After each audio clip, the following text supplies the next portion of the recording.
Durante muchos años, con el pasar del desarrollo de mi negocio, cada vez he venido cuestionando más el impacto que tienen las redes sociales con respecto al desarrollo de nuestro negocio.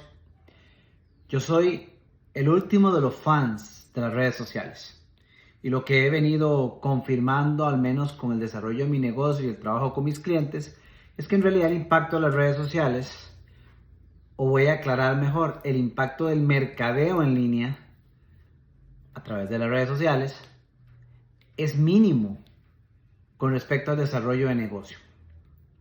Me gusta mucho conceptualizar, poner en práctica el concepto de la ley de Pareto en prácticamente todo lo que hago. Me gusta mucho buscar hacer conciencia en torno a mis diferentes actividades y acciones basándome en Pareto. Y si lo pongo en términos de Pareto, podría decir que el mercadeo en línea en torno al desarrollo del negocio de coaching es en realidad parte del 80% y no del 20%. Recordemos que Pareto nos dice que el 20% de nuestras acciones nos generan un 80% de resultados, lo cual por ende quiere decir que hay un 80% de acciones que cuando mucho nos generan alrededor de un 20% de resultados. Ok, para mí las redes sociales o el tema del mercadeo en línea por medio de las diferentes redes es parte del 80 y no del 20. Es parte de aquella serie de acciones cuyo resultado, cuyo retorno de inversión es mínimo. ¿Ok? Ahora, durante estos mismos años, por mi experiencia y por el desarrollo de negocios con otros coaches, he pasado preguntándome por qué razón los coaches siguen recurriendo tan arduamente a las redes sociales. Esa pregunta me ha dado vueltas y le he dado vueltas porque de alguna forma he creado una batalla, entre comillas, con respecto a esto. Hay formas más efectivas de crear un negocio de coaching, pero ¿por qué los coaches nuevos y no tan nuevos siguen constantemente recurriendo a buscar la salvación a través del mercadeo en línea? Y ayer escuché acerca de dos estudios distintos que realizaron dos personas distintas en el campo de la psicología que ayudan a responder esta pregunta. Resulta que entonces hay dos estudios. Uno de estos estudios se hizo con chimpancés. El otro estudio, de nuevo, una persona distinta hizo un estudio con personas. Ambos estudios, cuando escuché esta información, de inmediato fue así. La respuesta del por qué hoy día los coaches siguen insistiendo en apelar, en recurrir y en esperar que las redes sociales sean su salvación o el mercadeo en línea. Entonces vienen las historias y con esto voy cerrando el mensaje. El estudio de los chimpancés, resulta que como parte del estudio, resulta que tienen a un grupo de chimpancés que se les enseñó una forma muy eficiente para romper nueces. Tienen un grupo de chimpancés que aprendieron una forma súper eficiente para romper nueces. Por otro lado, tienen a un grupo de chimpancés que no saben cómo hacerlo y entonces tienen formas ineficientes para lograr romper las nueces. ¿Okay? Resulta que toman a uno de los chimpancés, de los que saben muy bien cómo partirlas, y lo ubican en el grupo de los chimpancés que no tienen un método eficiente. Este chimpancé se encuentra alrededor de un montón de similares tratando de ejecutar una acción que él sabe que se hace diferente, de mejor manera, pero que ve cómo ese grupo en el que está ahora ejecutan de una forma distinta, ineficiente. Pero ellos ejecutan de esa manera.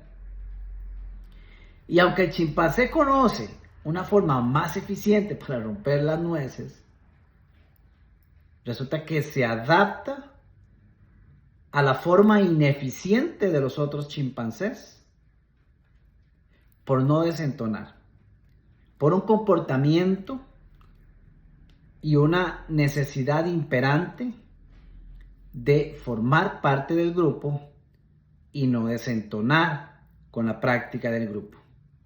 Esto especialmente por una razón. Decidir hacer las cosas diferente a como las hace el grupo implica un nivel de energía muchísimo más elevado que tan solo adaptarse a las mismas prácticas del grupo.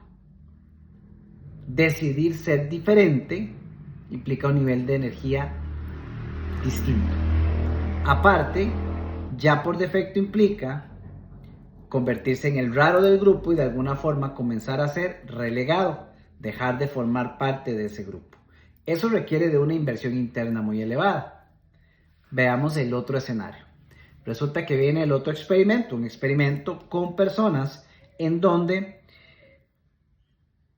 hay un grupo de personas que son actores. Ellos fueron entrenados con una serie de respuestas que debían de dar. Y hay una persona que no tiene la más remota idea de la circunstancia que es ingresado a este grupo. Él llega a encontrarse con un grupo total de desconocidos. Todos están en una sala, un salón de clase. Todos están en un salón de clase, pero solo este individuo no sabe lo que está pasando. Todos los demás son actores entrenados.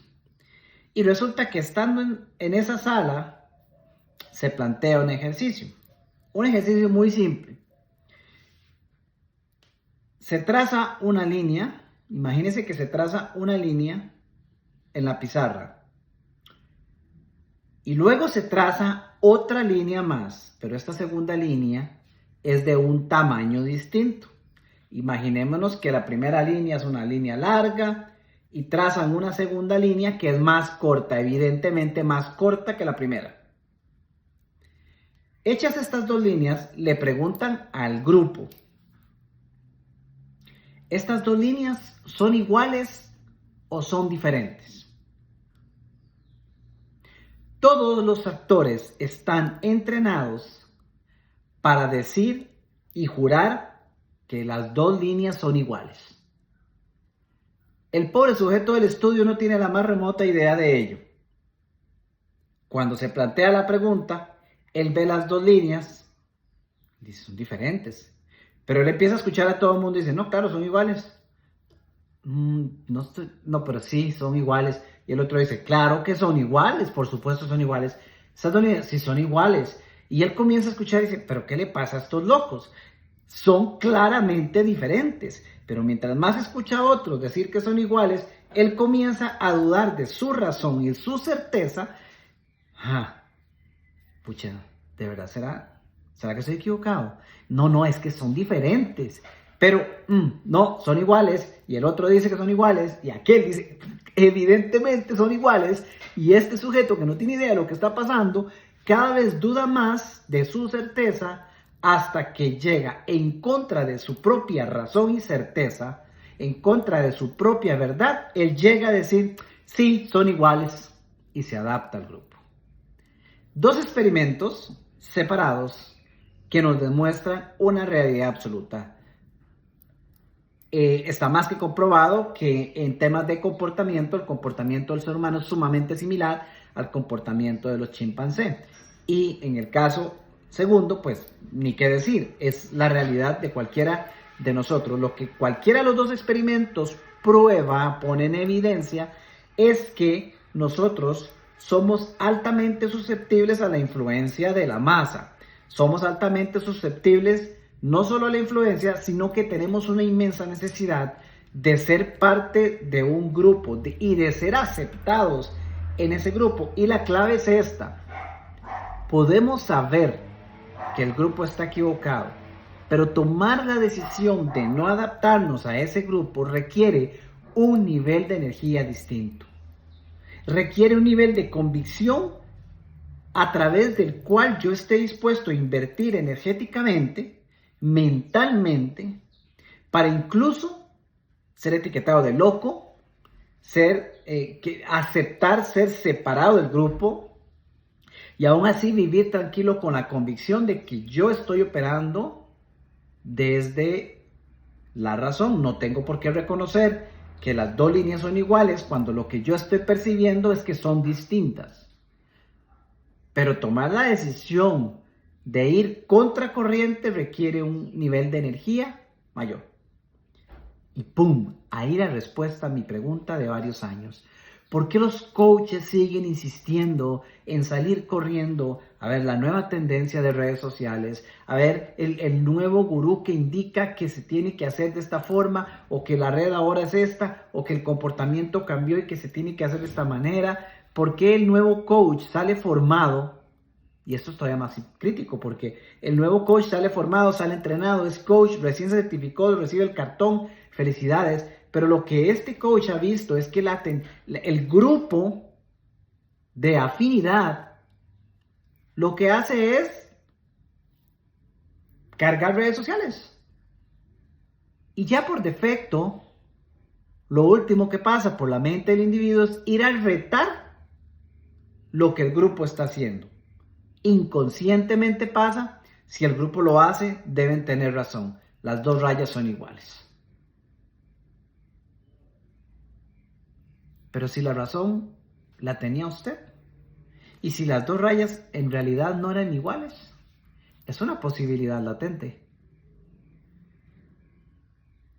Esto le pasa a todos los coaches y se pierde demasiado tiempo, demasiado, tratando de satisfacer redes sociales para generar likes, para tener esos pequeños boosts cuando uno ve que hay un like más, un número más, sin ver resultados directos del negocio. Porque no significa que esas acciones en las redes sociales estén mal, pero son parte del 80%, no del 20%. No son las acciones que después de realizadas alguien de inmediato va a venir y correr y decir, ¿dónde está su cuenta para poner los $10,000? No. Y con la falsa creencia de que eventualmente con el volumen y con más likes y con más propuestas, el negocio se va a dar. Pero se está desarrollando desde la mentalidad del 80 y no del 20. Yo le apuesto a caminar por la acera del frente. La menos transitada, sí. La que va con un enfoque concreto hacia el 20% más productivo, que no es el común denominador. Y que va a requerir mayor nivel de inversión, de energía, una mentalidad muchísimo más enfocada. ¿Usted cree que es fácil estar rodeado de un grupo inmenso, cada día creciente de coaches? Y en mi caso llegar a decir que las redes sociales no son la salvación. Para mí ahora es fácil porque ya estoy acostumbrado a operar desde ahí y estoy convencido de eso. Pero sobre todo porque yo ya aprendí a no tener que adaptarme y ser como aquel mono que tenía un método más eficiente para partir la nuez, pero que prefirió irse por el ineficiente solo por ser parte del grupo. Eso depende enteramente de las prioridades. Y en algún momento de mi carrera, la prioridad de ser parte del grupo dejó de tener tanto valor como sí tiene valor desarrollar un negocio que realmente sea sostenible y me permita vivir el estilo de vida que yo diseñé. Hay todo un comportamiento inconsciente que sucede detrás de esta vorágine de necesidad y de publicaciones de redes sociales. Pero ojo, son del 80%. Yo lo que quiero es invitar a cuestionar si el comportamiento que estamos teniendo y la afinidad con determinado grupo es por voluntad propia o es porque nos está arrastrando el pensamiento primitivo de esa necesidad de formar parte de un grupo, aunque este no sea exitoso. Cada quien tiene que tomar la decisión. De mi parte, la invitación a cruzarnos a la acera del frente, y es lo que enseñamos en nuestra Academia 180 Cambia. Y de eso vamos a conversar en nuestra próxima sesión de lunes también. Cómo ir a crear un negocio exitoso sin tener necesariamente que ir a replicar las prácticas de una gran mayoría, sin saber siquiera si son exitosas o incluso hasta sabiendo que no lo son. Ahí les dejo para meditar, amigos. Espero que nos encontremos muy pronto. Un fuerte abrazo y continuamos por acá.